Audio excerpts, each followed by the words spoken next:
The drive out to the north side of Mount St. Helens, the crater side, is gorgeous. And I lucked out. I got a clear day, partly cloudy, and this was before most of the forest fires had started, so the air was still largely free of particulates. So I was able to get some very clear shots of the crater.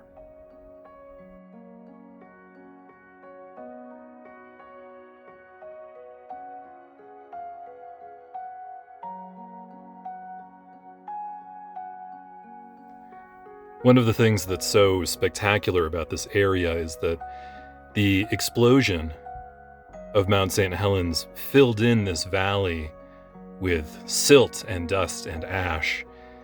And then water over time has created these channels through the ash.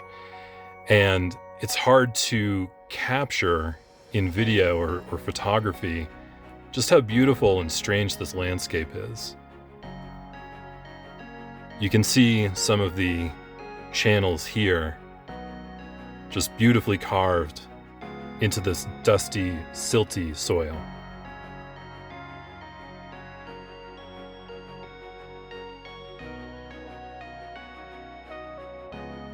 In the days that followed my visit to Mount St. Helens, I took a drive out to the coast, to the area where the Columbia River meets the Pacific Ocean, where Washington borders on Oregon. This is the Cape Disappointment Lighthouse, Cape Disappointment being named after the emotion they felt when the cartographers and explorers thought that they hadn't found the mouth of the river, but then they actually had. This view is from the top of a lookout point in Astoria, Oregon, and you can see Washington across the river on the other side on the horizon.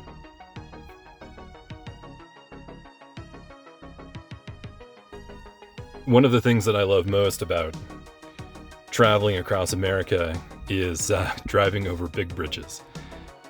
This bridge crosses the Columbia River and connects Washington and Oregon. I drove over it conservatively 4 times. I also found this really beautiful, really private spot in northern Oregon. It's called Beaver Falls. It's this waterfall about 40 feet tall that drops into a pool, which I went swimming in. I didn't go all the way in. There was something that made me nervous about swimming alone in the middle of nowhere. But I waded in a couple of times, actually, to enjoy this private spot that basically came straight out of a fantasy novel.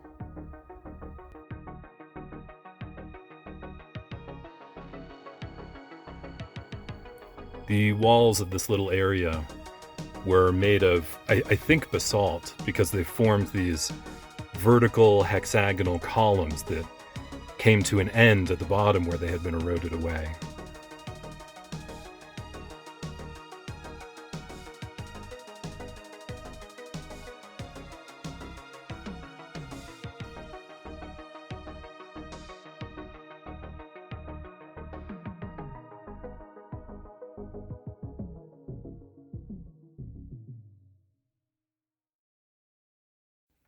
A few days later, I headed back north towards Mount St. Helens, but I came at the mountain from the south side, where there's a number of landmarks inside of a national forest.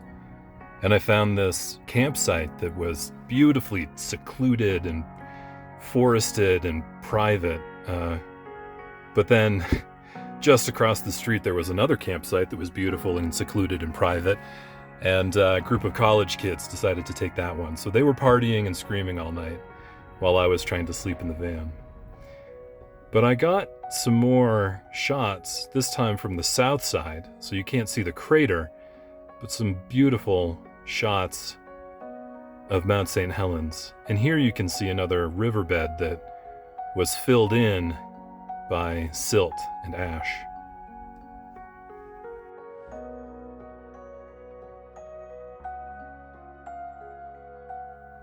I'm going to leave you now with some shots of a place called Lava Canyon.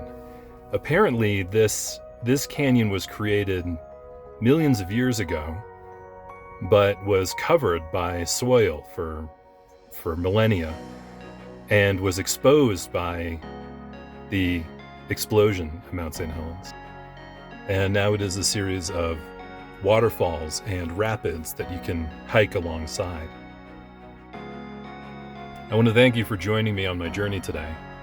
If you want to see the full array of content, including essays and photographs, you can go to lostinbidensamerica.substack.com and subscribe to get all of this content directly in your email. Thank you. We'll see you next time.